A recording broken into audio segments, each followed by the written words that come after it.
अफगानिस्तान की उन पथरीली और वीरान पहाड़ियों में जहां कल तक सिर्फ बारूद की गंध और खौफ का साया मंडराता था, आज वहां की फिजाओं में एक अजीब सी तब्दीली आ गई है। काबुल की गद्दी पर बैठा तालिबान, जिसे दुनिया अपनी मनमानी और कट्टरता के लिए जानती है, आज अचानक एक देश के कसीदे पढ़ रहा है। और दोस्तों, वो देश कोई और नहीं बल्कि हमारा अपना भारत है।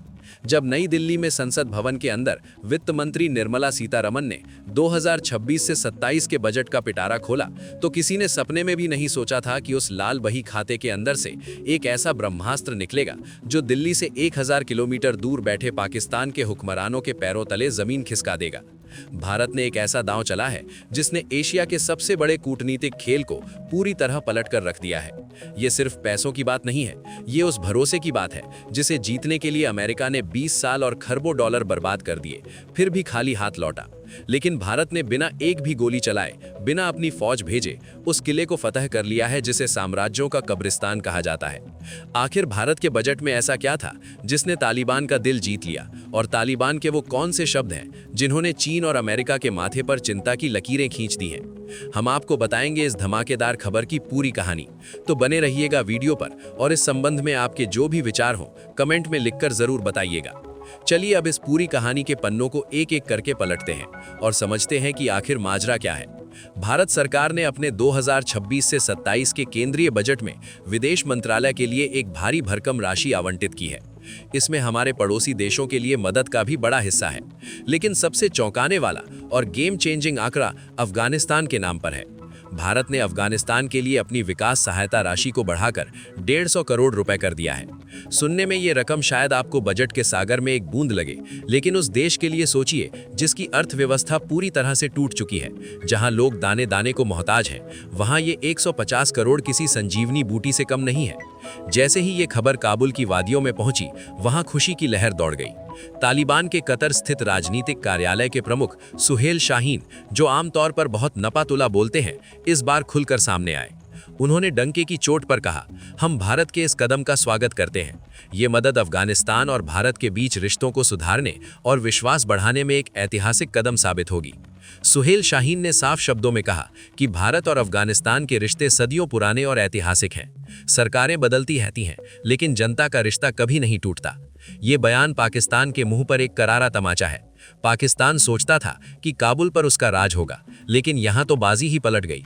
तालिबान ने साबित कर दिया है कि वो पाकिस्तान की कठपुतली नहीं बल्कि भारत का दोस्त बनना पसंद करेगा। अब जरा सरहद पार पाकिस्तान का हाल देखिए।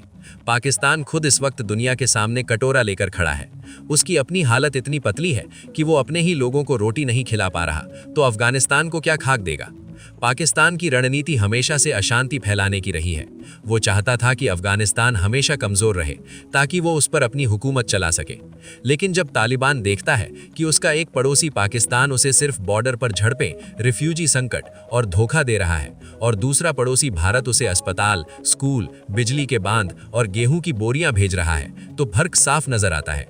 यही वजह है कि तालिबान ने पाकिस्तान को दरकिनार कर भारत की तारीफों के पुल बांध दिए हैं। उधर चीन की चिंता भी कम नहीं है। चीन चाहता था कि अफगानिस्तान की बेशकीमती खदानों, खासकर लिथियम और कॉपर पर उसका कब्जा हो जाए। इसके लिए उसने belt and road initiative (BRI) का लालच भी दिया। लेकिन तालिबान ने देखा है कि कैसे चीन ने श्रीलंका और पाकिस्तान को कर्ज के जाल में फंसाकर बर्बाद कर दिया है। चीन की दोस्ती का मतलब है कर्ज की गुलामी। इसलिए तालिबान को भारत की मदद ज्यादा सुरक्षित और सम्मानजनक लगती है। भारत कोई जमीन नहीं हड़पता, भारत कोई गुप्त एजेंडा नहीं चलाता, और ना ही भारत किसी देश को कर्ज के बोझ तले दबाता है। भारत सिर्फ और सिर्फ इंसानियत के नाते मदद करता है। भारत की ये सॉफ्ट पावर चीन की अरबों डॉलर की हार्ड पावर पर भारी पड़ रही है। चीन को डर है कि अगर भारत का प्रभाव अफगानिस्तान में फिर से बढ़ गया तो मध्य एशिया में उसकी दादागिरी खत्म हो जाएगी। याद कीजिए 2021 का वो मंजर जब काबुल पर तालिबान का कब्जा हुआ था और पूरी दुनिया वहां से भाग खड़ी हुई थी। भारत ने भी सुरक्षा कारणों से अपने राजनयिकों को वापस बुला लिया था। उस वक्त पाकिस्तान और चीन के मीडिया में जश्न मनाया जा रहा था कि देखो भारत का खेल अफगानिस्तान से खत्म हो गया। लेकिन वो भूल गए थे कि भारत की कूटनीति लॉन्ग गेम खेलती है। हम हड़बड़ी में फैसले नहीं लेते।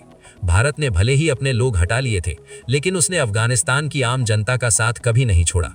जब वहां भूकंप आया तो दुनिया देखती रह गई, लेकिन भारत सबसे पहले मदद लेकर पहुंचा। जब वहां अकाल जैसी स्थिति बनी तो भारत ने हजारों टन गेहूं वाघा बॉर्डर के जरिए भेजा, उसी पाकिस्तान के रास्ते से जो रोड़े अटका रहा था। जब वहां के अस्पतालों में दवाइयां खत्म हो गई, भारत ने जीवन रक्षक दवाएं और वैक्सीन भेजी। धीरे धीरे भारत ने तालिबान को यह एहसास दिला दिया कि सत्ता हासिल करना आसान है, लेकिन देश चलाना बहुत मुश्किल, और देश चलाने के लिए उन्हें बंदूक और गोली नहीं, बल्कि विकास और अनाज चाहिए, जो सिर्फ और सिर्फ भारत दे सकता है। आज स्थिति यह है कि काबुल में भारतीय तकनीकी टीम वापस लौट चुकी है और दूतावास का कामकाज अनौपचारिक रूप से ही सही फिर से सुचारू रूप से शुरू हो चुका है। भारत ने बिना तालिबान सरकार को आधिकारिक मान्यता दिए वहां अपनी जगह वापस बना ली है। इसे कहते हैं असली कूटनीति, दुश्मन के घर में बैठकर उसे अपना मुरीद बना लेना। तालिबान के बयान में एक बहुत महत्वपूर्ण बात छिपी है, जिसे समझना रणनीतिक तौर पर बहुत जरूरी है। सुहेल शाहीन ने सिर्फ धन्यवाद नहीं कहा, बल्कि भारत से एक बहुत बड़ी अपील भी की है। उन्होंने कहा है कि भारत को चाहिए कि वो अफगानिस्तान में अपने अधूरे प्रोजेक्ट्स को फिर से शुरू करे। इसमें सबसे अहम है चाबहार पोर्ट। तालिबान अच्छी तरह जानता है कि पाकिस्तान कराची पोर्ट के जरिए उन्हें ब्लैकमेल करता है, कभी रास्ता बंद कर देता है, कभी टैक्स बढ़ा देता है, कभी ट्रकों को रोक लेता है। तालिबान अब इस ब्लैकमेलिंग से तंग आ चुका है। वो चाहता है कि भारत ईरान के चाबहार पोर्ट के जरिए अफगानिस्तान से व्यापार बढ़ाए, ताकि पाकिस्तान की निर्भरता हमेशा के लिए खत्म हो जाए। ये भारत के लिए भी एक बहुत बड़ा मौका है। चाबहार के जरिए भारत सीधे मध्य एशिया और रूस तक पहुंच सकता है, बिना पाकिस्तान की जमीन का इस्तेमाल किए। तालिबान का ये न्योता बताता है कि वो पाकिस्तान के चंगुल से आजाद होना चाहता है, और इसमें उसे भारत ही अपना एकमात्र सहारा नजर आता है। इसके अलावा तालिबान ने भारत से ये भी कहा है कि भारत काबुल में अधूरे पड़े संसद भवन, सलमा डैम, जिसे मैत्री बांध भी कहते हैं, और अन्य सड़कों के काम को पूरा करे।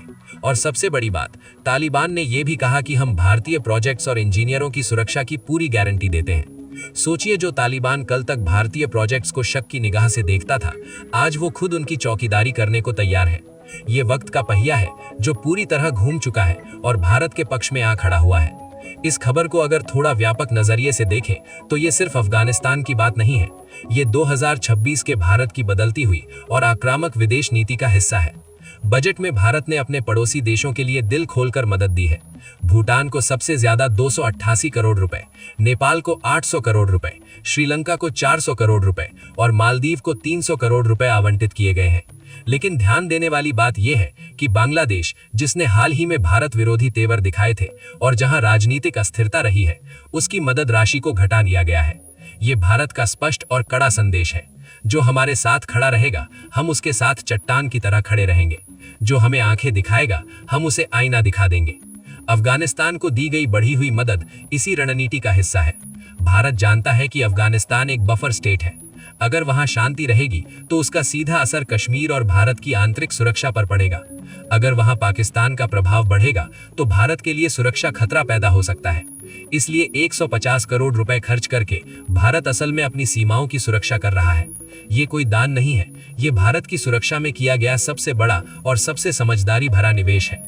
भारत ने यह सुनिश्चित कर दिया है कि काबुल की चाबी अब रावलपिंडी, पाकिस्तान आर्मी हेडक्वार्टर के पास नहीं, बल्कि काफी हद तक नई दिल्ली के भरोसे पर टिकी है। पूरे घटनाक्रम में सबसे बड़ा हारने वाला अगर कोई है तो वो हमारा पड़ोसी पाकिस्तान है। पाकिस्तान ने पिछले 40 सालों से एक गंदा डबल गेम खेला। एक तरफ अमेरिका से डॉलर लिए कि हम आतंकवाद से लड़ रहे हैं, और दूसरी तरफ तालिबान को पाला कि ये भारत के खिलाफ काम आएंगे। उसे लगा था कि तालिबान हमेशा उसका एहसानमंद रहेगा और भारत को वहां से खदेड़ देगा। इसे वो अपनी स्ट्रेटेजिक डेप्थ कहता था। लेकिन आज 2026 में पाकिस्तान का ये सपना एक भयानक बुरे सपने में बदल चुका है।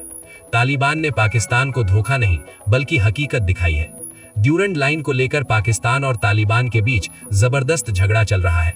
तालिबानी लड़ाके पाकिस्तानी फौजियों के साथ संघर्ष कर रहे हैं। ऐसे समय में जब भारत अफगानिस्तान की मदद कर रहा है तो पाकिस्तान की जनता अपनी ही सरकार और अपनी ही फौज को कोस रही है। पाकिस्तान के अंदर ये सवाल उठ रहा है कि हम एटमी मुल्क होकर भी भूखे मर रहे हैं और हमारा सबसे बड़ा दुश्मन भारत काबुल में बादशाहों की तरह स्वागत करवा रहा है।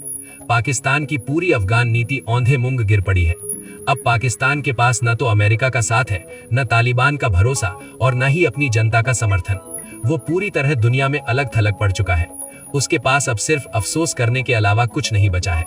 तालिबान की ये तारीफ दुनिया के मंच पर भारत की छवि को और मजबूत करती है। अमेरिका, रूस, यूरोप और खाड़ी देश सब देख रहे हैं कि भारत कैसे एक ऐसे देश के साथ भी रचनात्मक रिश्ते बना सकता है जिसे पूरी दुनिया ने अछूत मान लिया था। ये भारत की स्ट्रेटेजिक ऑटोनॉमी का बेहतरीन उदाहरण है। हम दुनिया के नियमों से नहीं चलते, हम अपने नियम खुद बनाते हैं। जब दुनिया तालिबान से बात करने से कतरा रही थी, तब भारत ने वहां इंसानियत के नाते गेहूं भेजा। आज उसी का नतीजा है कि तालिबान भारत की बात सुन रहा है। आने वाले दिनों में अगर अफगानिस्तान में कोई बड़ी शांति वार्ता होती है या वहां कोई नई सरकार का गठन होता है, तो भारत उसमें एक मुख्य भूमिका निभाएगा। हम वहां सिर्फ दर्शक नहीं बल्कि खिलाड़ी बनकर उभरे हैं। भारत की ये कूटनीतिक जीत बताती है कि 21वीं सदी में युद्ध सिर्फ हथियारों से नहीं बल्कि प्रभाव, अर्थव्यवस्था और नीयत से लड़े जाते हैं। भारत ने अपनी जगह बना ली है और अब उसे वहां से हिलाना किसी के बस की बात नहीं।